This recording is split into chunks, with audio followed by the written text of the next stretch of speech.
Welcome. You're listening to the Malcontent News Russia-Ukraine War podcast, the show that cuts through the fog of war and updates you about the ongoing conflict in Ukraine. With your host, Linnea Hubbard. Don't forget to like, comment, and subscribe on Apple Podcasts, Spotify, and Google Podcasts. I'm Linnea Hubbard, and today is Friday, November 4th, 2022. It's been 3,173 days since Russia occupied Crimea on February 27th, 2014, and 254 days since the large-scale invasion of Ukraine began.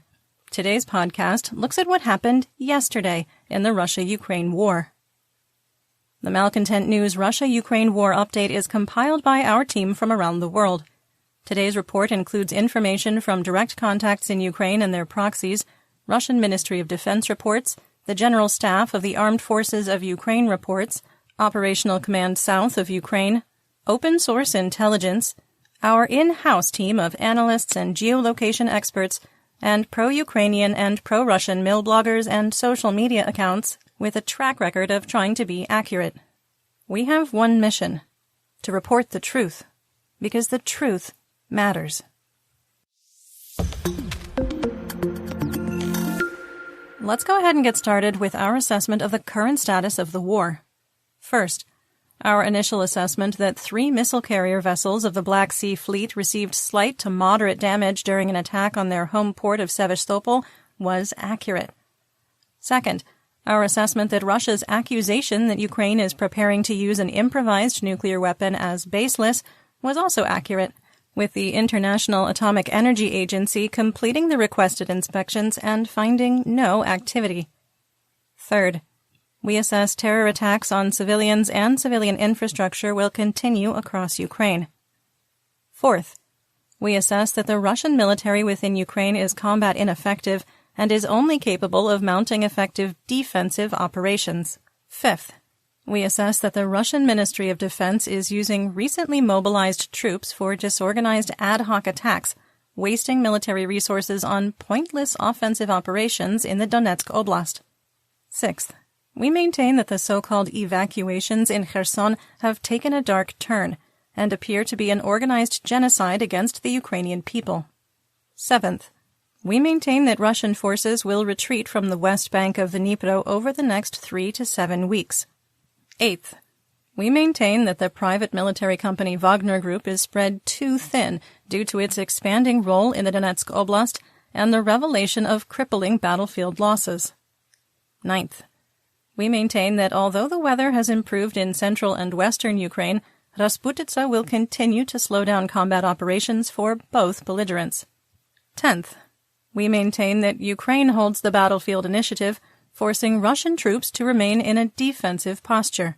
11th, we assess that the mobilization of 300,000 troops has not significantly improved Russian combat strength and exposed the training, logistical, and supply problems within the Russian Federation. On top of that, the new Mobics are suffering from catastrophic losses. And finally, we maintain that Russian forces in Belarus remain a credible threat, and that an invasion of western Ukraine is possible in the next 35 to 65 days.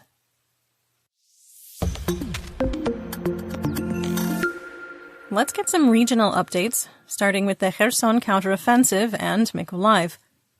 And quick errors and omissions. So yesterday we reported that 6 rail cars carrying fuel were destroyed in a likely rocket attack fired by HIMARS near Chornobaivka. The reports of fuel storage being destroyed near Chornobaivka were accurate. On November 3rd, 2 videos emerged showing a fuel dump outside of Russian-controlled Snichurivka under attack by Ukrainian forces. Both videos showed a bleve, that's BLEVE, boiling liquid evaporative vapor explosion, which would be more consistent with a rail car exploding. Neither video released yesterday provided enough resolution to confirm that the fuel storage in Snichurivka was held in railroad cars. This may come across as pedantic, but the truth matters. Even the little truths. As always, we thank you for your understanding as we cut through the fog of war. The General Staff of the Armed Forces of Ukraine, or GSAFU, Operational Command South, or OCS, and the Russian mill bloggers and news sources we follow did not report any ground fighting in the Kherson Oblast. The Russian Ministry of Defense made an unsupported claim that Ukrainian troops attacked Russian positions near Ishenka, Borozenske, Sukhanova, and Milova. Ukrainian social media accounts claimed that Mala Silemenucha had been liberated on November 3rd. As we had previously noted, the town was liberated 6 weeks ago, and there has been no change in status. Russian sources claimed that Ukrainian positions in Posad Pokrovsk and Luch, northwest of Kherson, were heavily shelled. OCS reported the Ukrainian Air Force completed 4 airstrikes, while ground forces executed 167 fire missions. The Ukrainian Air Force focused on suppress and destroy enemy air defense missions, destroying Russian anti-aircraft positions, and a concentration of Russian equipment located in a hangar. It is probable that that refers to the strike in the Bereslav Rayon. Artillery fire destroyed 2 Russian ammunition depots near Snichurivka. The Russian MOD claims their Air Force destroyed a Ukrainian S-300 anti-aircraft launcher in Vysunsk without any evidence. The Kherson shipyards, where Russian forces have been accumulating and staging equipment, were attacked by rockets fired from HIMARS. Pictures showed that one of the Russian ferry crossings near the Antonovsky Bridge had been obliterated, with barge tugs heavily damaged and destroyed. Refusing to let operational security, or OPSEC, get in their way, Russian state media showed another operating ferry crossing by the Antonovsky Bridge, where shelters were added for people to hide in during attacks on the crossings. The situation in Kherson is somewhat chaotic, with significant signs that Russian forces are withdrawing from the city, while preparations for urban warfare are conducted simultaneously. Russian forces continue to sink pleasure craft and other boats at the river port for the 2nd day in a row. There were reports that Russian troops had abandoned multiple checkpoints in Kherson and the suburbs to the west and northwest. Kherson Deputy Mayor Kirill Stremusov added to the confusion, stating that Russian forces would, quote, most likely pull back to the left bank of Kherson by the end of November, and that residents of the city should, quote, leave. He later added that the withdrawal was not certain, but, quote, most likely. Stremusov later appeared on the east bank of the Dnipro in another video reporting on the people who remained in Kherson. In the city of Kherson, military vehicles drove through the streets, telling people that the Ukrainian army was approaching and residents were in, quote, imminent danger. Russian propagandist Sasha Katz claimed that no checkpoints had been removed from Kherson while driving north of the city. The video, which was a little longer than a minute, was done at highway speed and never showed a Russian checkpoint. A social media video recorded the sound of cheering and clapping Ukrainians on a bus that passed through an abandoned Russian checkpoint. Russian troop rotations continued, with poorly trained and equipped Mobics continuing to arrive. Russian forces blew up a pedestrian bridge that crosses the Inulets River near Snichurivka that connects to Russian-occupied Vasilivka. It was one of the last intact crossing points that Russia controlled. Extensive looting, robberies, and kidnapping continued on both sides of the Dnipro. Some assessment here. There are no indications that Russian VDV forces in Snichurivka, Bruskinsky, and Milova, and Russian naval infantry forces west of Kherson have started to retreat or are being replaced by undertrained Mobics.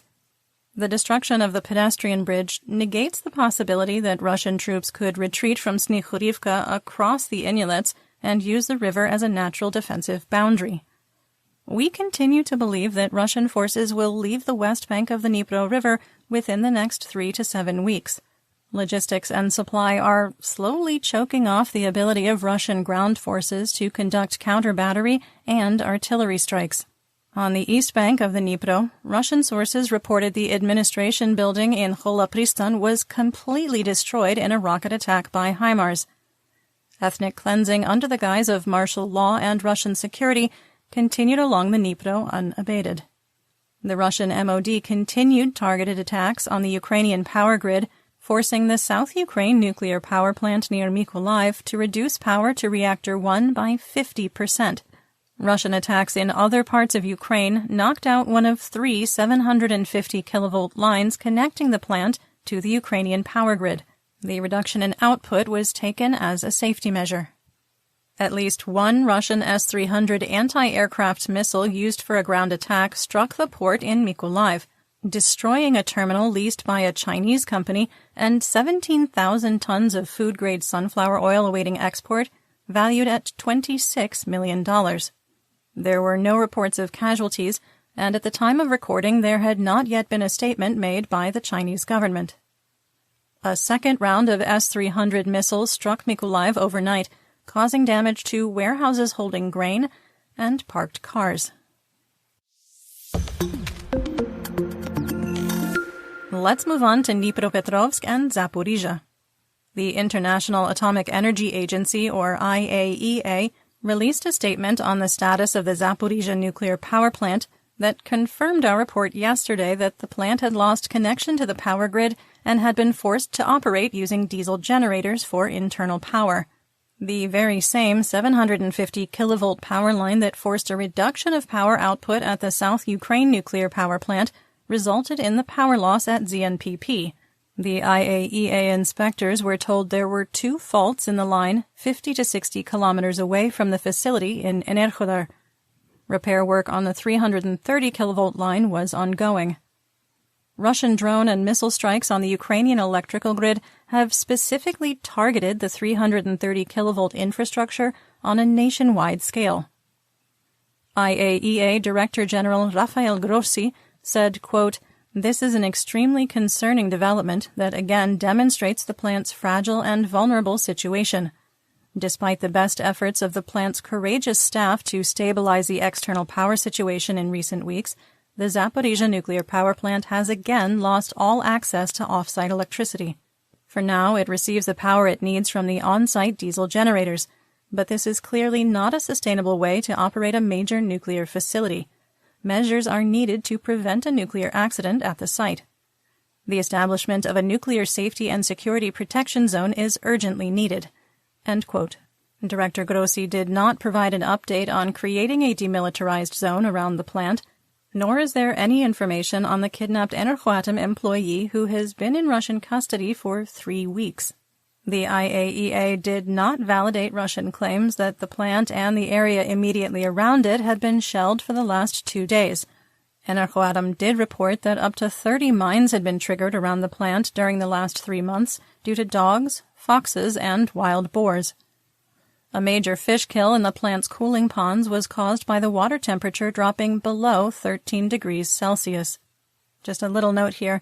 Fish will frequently gather around the coolant outlet areas of thermal power plants to take advantage of the warmer water at the outlets and the food it attracts. The current inspection team with the IAEA has completed its 4-week mission and was replaced with a new team of 4. The rotation happened without incident, and the previous inspection team safely crossed into free Ukraine. Russian forces launched another wave of Iranian-sourced Shahed-136 kamikaze drones over Dnipropetrovsk. Officials reported that all 8 drones were shot down in the Nikopol district. Nikopol, Marhanets, Chervonohorivka, and Mirova were struck by artillery and Grad rockets fired by Multiple Launch Rocket Systems, or MLRS. At the time of recording, there were no reports of serious damage or injuries. Russian forces launched a barrage of S-300 anti-aircraft missiles used for a ground attack on several towns in free Zaporizhzhia. One missile caused significant damage to a gas pipeline, while the rest landed in unpopulated areas. A railroad bridge in Russian-occupied Svitlodolinsk was hit by 4 rockets. The status of the steel frame bridge is currently unknown. The strike on the Refma plant in Melitopol that we covered on Wednesday's episode was apparently devastating. The upper 3 floors of the office building, which housed the headquarters for the FSB, were completely destroyed. An adjacent hangar that held up to 80 pieces of military equipment was badly damaged, and there were reports of ammunition cooking off with secondary explosions that threw debris over a 2-city block area. There was only sporadic artillery fire from the Zaporizhzhia-Donetsk administrative border to Huliapole to Orekhiv to Sherbaki.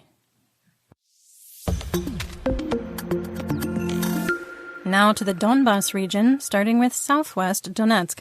Russian forces continued their offensive operations in the Vuhledar area from Novomayorsk to Mikilsk.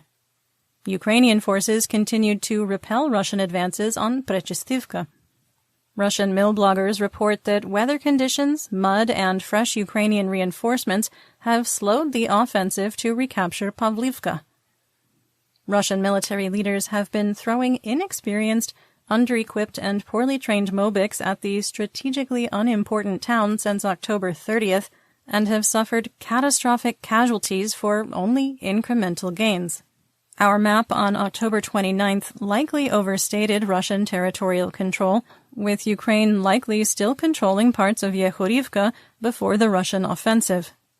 The slowdown in operations has more likely been caused by the loss of combat strength along the front. Russian sources claim Ukraine launched an attack from Vremivka involving a squad and a single infantry fighting vehicle. We cannot confirm the veracity of that report. Fighting on the eastern edge of Novobakhmutivka continued, with no change in the situation. Russian sources claimed there was continued fighting in the eastern parts of Marinka. On the eastern edge of Marinka, DNR militia forces staged a large cluster of landmines at the edge of a major road, likely in preparation to deploy them. A Ukrainian drone armed with a mortar shell discovered the target of opportunity, and I reckon you know what happens next. The explosion that followed would make any Tannerite-loving American green with envy. A nearby Russian infantry fighting vehicle, which had mines stacked on top of it, was entirely obliterated. The People's Militia of the DNR Public Relations Channel claimed their forces destroyed an M777 155mm howitzer, 2 main battle tanks, and 10, quote, armored and automotive vehicles. As usual, without evidence of any kind. Given the reports of limited fighting across Donetsk, these claims are pretty sus. Ukrainian forces completed 263 fire missions in the occupied territories. Russian sources accused Ukraine of shelling a school in Donetsk. Although the report is accurate, School 91 is located in the gray zone near Marinka and is used as a base of operations for the 1st Army Corps of the DNR. There was a missile strike in Russian-occupied Makivka, but there wasn't any information on the target or casualties at the time of recording. Pavlo Kirilenko, Donetsk Oblast administrative and military governor, did not report any significant shelling in the areas of Free Ukraine, northeast, west, and southwest of Donetsk. The city of Pokrovsk was hit by 6 S-300 anti-aircraft missiles used for a ground attack, with 3 striking an empty school. Long lines to leave the DNR continued for a 3rd day at the Uspenka border crossing into Russia. Further east, huge lines of cars and trucks were waiting to exit Donetsk at the Marinivka-Kuibyshevo border crossing. It remains unclear why there is an exodus of people leaving the illegally annexed territory of Donetsk. In northeast Donetsk, Russian and Ukrainian sources reported continued fighting on the eastern outskirts of Bakhmut, with no change in the situation. The commander-in-chief of the armed forces of Ukraine, Valery Zaluzhny, said that the Russians had tripled the intensity of hostilities in certain areas.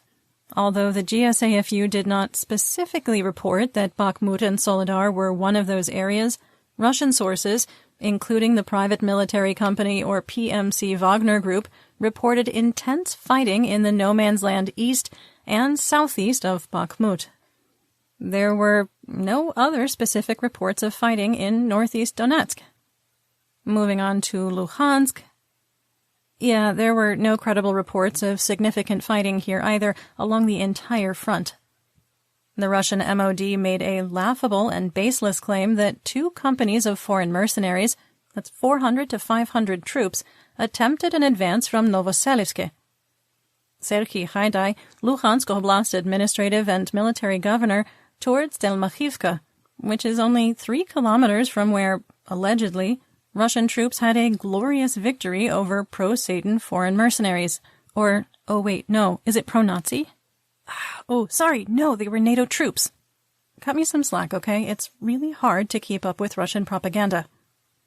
Haidai met with Ukrainian troops and local residents who didn't mention foreign mercenaries. For some reason. There were non-specific reports of fighting northwest and west of Kremina, near Makivka, Nevske, Ploshanka, and Chervonopopivka, and positional fighting on the outskirts of Bilohorivka, the one in Luhansk. You're listening to the Malcontent News Russia-Ukraine War Podcast. Our team of journalists, researchers, and analysts is funded by readers, listeners, and viewers just like you. To support independent journalism, please consider becoming a patron. You can find us on patreon.com/Malcontent News. Moving on to the Kharkiv region. There was no significant fighting reported in this region either, but Russian mill blogger Real Colonel Z wrote one of the most amazing pieces of Russian fanfiction we've ever read. According to the Telegram channel, 3 missiles struck the Kumanar plant in Kharkiv, where M30 and M31 rockets for the HIMARS systems are manufactured. Someone needs to tell the tankies and Vatniks on Twitter that Raytheon no longer makes rockets for HIMARS. See, because it came from a trusted Russian source in their eyes, it certainly must be true. So, a quick note here. It's not true. It's not at all true. The rockets for HIMARS are made in Camden, Arkansas in the United States. Not in Kharkiv. In the Chernihiv and Sumy region, Dmytro Zhivitsky, Sumy Oblast administrative and military governor, reported the hromadas of Bilopilia, Esmen, Znobnovhorodsk, Krasnopilia, Shalechin, Yunakivka, and Seredina Buda were hit by artillery, mortars, rockets, and drones fired from across the Russian border. The Bilopilia area was hit by almost 50 mortars, damaging the local cultural center, homes, and a farm. One house caught fire after the attack. There was a small border skirmish in Khotin, with Ukrainian border guards and Russian troops briefly exchanging small arms fire without casualties. In the Black Sea, Crimea, and Odessa region, open-source intelligence has completed an analysis of the available videos, photos, and satellite imagery after the attack on the Black Sea Fleet in Sevastopol. It appears the unmanned surface vessels, or USF, used by Ukraine struck 3 ships. Because the blasts were above the waterline, the damage was believed to be minimal. The Admiral Grigorovich-class missile frigate Admiral Makarov was likely struck at sea, while the Admiral Essen was hit at its dock. A third Krivuk-class frigate was also struck. Geolocation showed that one of the USFs was able to reach the secured missile loading dock deep within the port. It is likely the Krivuk-class frigate was the vessel hit in that area. Fun and totally unrelated fact, I'm sure, OCS reported there weren't any Black Sea Fleet vessels on patrol yesterday with the capability to launch Caliber cruise missiles. In western and central Ukraine, units of the Air Command West of the Armed Forces of Ukraine shot down a Shahed 136 kamikaze drone over the Lviv Oblast. There were no reports of injuries or damage.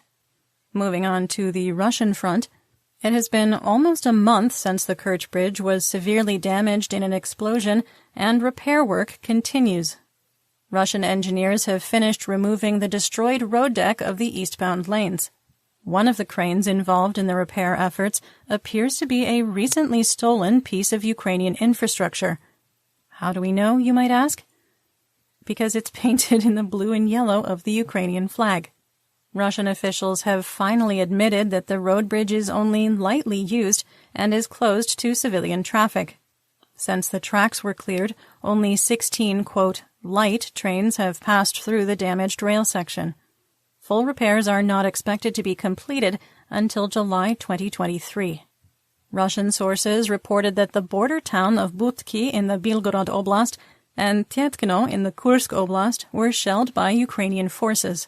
A Russian firebase that has shelled Sumy Oblast for months is located in Tietkino, and both belligerents frequently trade artillery and mortar shells. Let's talk about developments theater-wide and outside Ukraine. The IAEA concluded Ukraine is not producing dirty bombs, after completing its inspection of 3 locations in Ukraine. Inspectors visited the Institute for Nuclear Research in Kyiv, the Eastern Mining and Processing Plant in Zhovtikody, and the Production Association Pivdeny Machine Building Plant in Dnipro, after a request by Ukrainian officials in compliance with the Budapest Memorandum. IAEA officials said they had full cooperation from Ukraine and unfettered access to all facilities.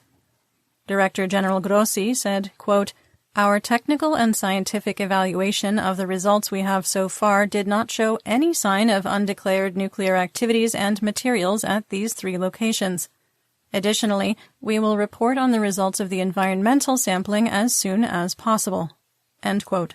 Ukrainian President Volodymyr Zelensky applauded the findings, saying, quote, "The only dirty things in our region right now are the heads of those in Moscow who, unfortunately, seized control of the Russian state and are terrorizing Ukraine and the whole world." End quote. At the time of recording, Moscow had not made a statement about the IAEA findings. We're guessing that the inside voice is like somewhere between "curses, foiled again," and "blyat." Russia's ambassador to the United Kingdom, Andrei Kaylin, claims that Russia has proof that the UK blew up the Nord Stream 1 and 2 pipelines and provided his counterpart with that proof. Kaylin said the attacks happened, quote, "under the guidance and leadership of British Navy specialists," end quote, and the evidence, quote, "will become public pretty soon, perhaps today, perhaps tomorrow," end quote. Russia has yet to make its proof of combat mosquitoes raised in biolabs publicly available, but we'll keep waiting. We can be patient. Ukrainian Foreign Minister Dmytro Kuleba showed parts of an Iranian-made Shahed 136 drone that had recently been used in an attack on Kyiv to members of the G7 nations. He called for Iran to, quote, "cease supplying" weapons to Russia and called for stiffer sanctions. After the meeting, Iran repeated its claims that it was not supplying Russia with drones and offered to do a joint investigation.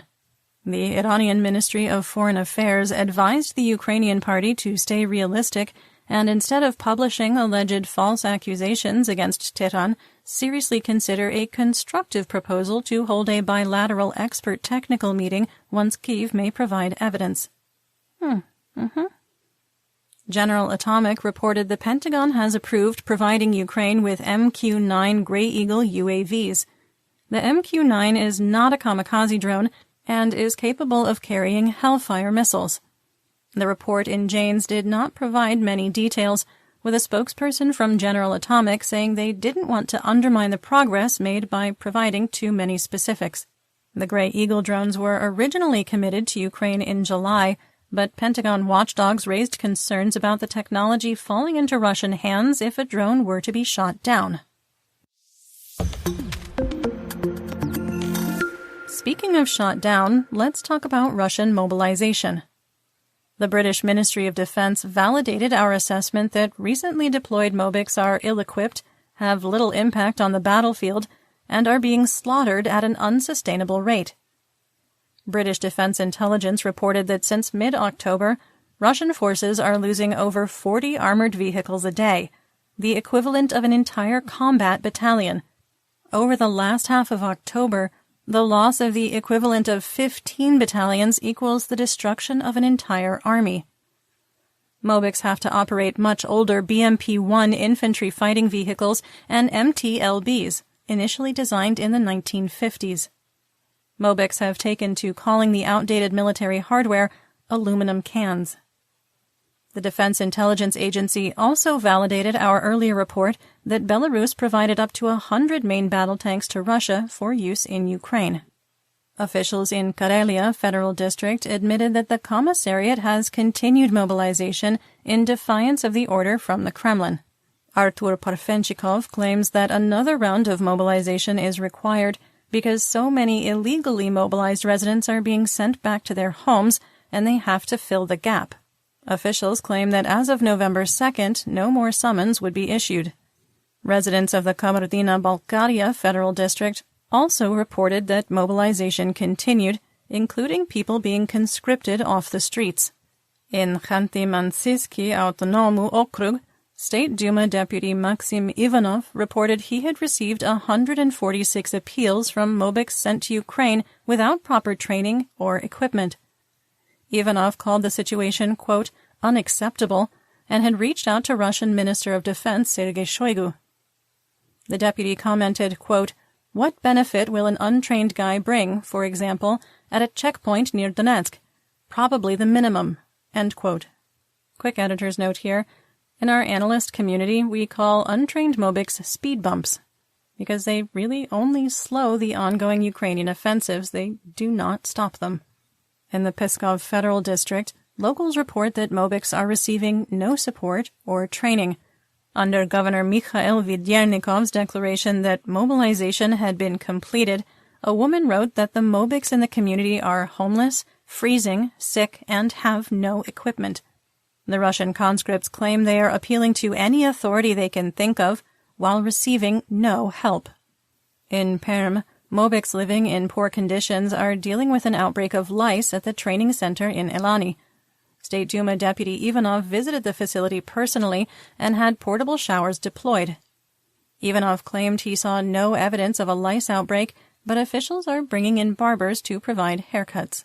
At the very same training center, mobics also complained they are receiving no training. Conscripts reported they repeatedly marched to the gun range in groups of 100, where less than a third fired any weapons. Then they are told they have run out of ammunition and march back. They also reported that when they were sent to the grenade range for practice, there were no grenades to throw, and after waiting for 2 hours were sent back to their barracks. In the Karma Federal District, officials have received over 3,000 appeals from relatives of mobics who have not received promised payments and state aid. Some families' needs are as basic as receiving the firewood government officials promised. In Chermyanka, Belgorod, up to 350 drunken mobics arrived at the train station for so-called training and were not met by any military officials. The agitated conscripts became uncontrollable, creating an emergency situation and overwhelming military police. Local officials have asked for the Russian National Guard to be deployed at the station for future arrivals. On VK, the Russian equivalent to Facebook, residents of Belgorod reported that a mobic who was sent to fight in Ukraine on October 8th, 2 days after conscription, died on October 18th. Posts said, quote, he was mobilized on September 24th to a motorized rifle company in the Voronezh region in the city of Boguchar, where he spent a week. On October 8th, he was sent to Luhansk. End quote. And, quote, why do they say that they are sent there to the training ground for training and the guys die on the front line? End quote. 2 more Russian lieutenant colonels and a full colonel were killed in action in late October. Lieutenant Colonel Kardashev Ivan was a battalion commander and was killed on October 20th. Retired Lieutenant Colonel Zange Vyacheslav Mikhailovich, a pilot with PMC Wagner, was killed after the Mi-8 helicopter he was flying was shot down. It was unclear if he was behind the controls of the Mi-8 chopper shot down outside Berestova in Donetsk last week. Colonel Bespalov Andriy Pavlovich was also killed in action, although his in memoriam on VK did not provide additional details. Let's move to assessment here. Sharp-eared listeners may have caught in our daily assessment that we moved the Russian military from combat destroyed to combat ineffective. We made the change because of the presence of 87,000 mobics. Even if Russia is losing up to 1.5% of them a day, their presence has slowed Ukrainian offensive operations. However, the mobic forces have demonstrated in Kherson, Donetsk, Kharkiv, and Luhansk that they cannot carry out successful offensive operations because of poor training, a lack of equipment, no leadership, and the Russian Ministry of Defense still using reinforcements for ad hoc attacks. Honestly, almost no amount of troops will change the battlefield situation unless the Kremlin addresses the systemic problems within the Russian military. And that will never happen as long as Sergei Shoigu is the Russian Minister of Defense. According to Russian President Vladimir Putin, though, all is going to plan. In our War Crimes and Human Rights segment, we discuss events that might be upsetting to hear about. There is no graphic detail in today's report, but if you are sensitive to descriptions of human rights abuses, please feel free to skip ahead to the next segment. Timestamps are in the description. Russia and Ukraine did another prisoner of war swap. 107 POWs from each belligerent were exchanged. 6 officers and 101 enlisted men were swapped, including 74 Azovstal defenders. The Russian Ministry of Defense reported 107 soldiers were returned and will soon be sent to Moscow. The Russian Duma criminalized surrendering in September, punishable with up to 10 years in prison. Residents of Mariupol waited in line for hours to receive electrical heaters, despite large areas of the city having no power since the March siege. After waiting for hours, many left empty-handed. Russian officials had initially promised to open warming centers throughout the city for the winter heating season, and never delivered the infrastructure. Residents who got a heater were told they couldn't use any other electrical devices or appliances when running it. Russian officials have started filtration in Pisky, in Luhansk. 30 Ukrainians were detained as part of the sweep. The whereabouts and conditions of the people are unknown. Ukrainian officials have completed the civilian evacuation of Marinka, near Donetsk, after 8 months of trying to get everyone to leave the beleaguered city. The city has been under continuous attack since late February, and Russian artillery has reduced the buildings to rubble. In geopolitical news, President Zelensky and Moldovan President Maia Sandu had a telephone conversation about the Russian missile that crashed into her nation. Zelensky said after their call, quote, "We discussed current energy and security challenges for our countries. I mentioned the Russian aerial terror, which has also affected Moldova recently. We exchanged views of the fall of the missile on its, being Moldova's, territory." End quote. Sandu ordered the expulsion of one Russian diplomat after the missile landed in Moldova. The Kremlin criticized the move and promised a tit-for-tat response. With the G20 summit in Indonesia less than a week away, it remains unclear if Russian President Putin will attend. President Zelensky had initially stated he would attend the G20 meeting, but announced that if Putin goes, he won't participate. Joko Widodo, Indonesia's president, contacted Zelensky personally and extended another invite to the Ukrainian president.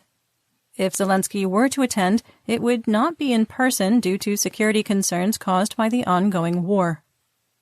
Irish officials announced the nation could no longer accept Ukrainian refugees because they had run out of resources for housing and support services. Foreign Minister Simon Coveney said, quote, "Available state-provided accommodation is now very restricted. There have been instances in recent days during which we could not temporarily place newly arrived Ukrainians and others, such as those seeking international protection, in suitable accommodation." End quote. Coveney appealed for Ukrainians to understand the situation and said that Ireland remains committed to supporting Ukraine in other ways. In economic news, the ruble was unchanged, with an exchange rate of 62 for $1 US. Oil prices climbed, with WTI rising to $91 a barrel and Brent reaching $97. United States RBOB wholesale gasoline on the spot market climbed to $2.77 a gallon, or 73 cents a liter. EU Dutch TTF natural gas futures declined, falling to €123 per megawatt-hour for December 2022 contracts. January 2023 contracts also dropped, reaching €131. Chicago SRW wheat futures rose to $8.71 a bushel for March 2023 contracts in volatile trading. And that's what we know. Join me again tomorrow for more updates. Until then, stay safe, everyone. You've been listening to the Malcontent News Russia-Ukraine War podcast. To help keep us independent, please consider providing financial support by becoming a patron. Want on-demand news in your hand? Download the Google News app and make Malcontent News one of your favorites to receive breaking news updates. Thank you for listening.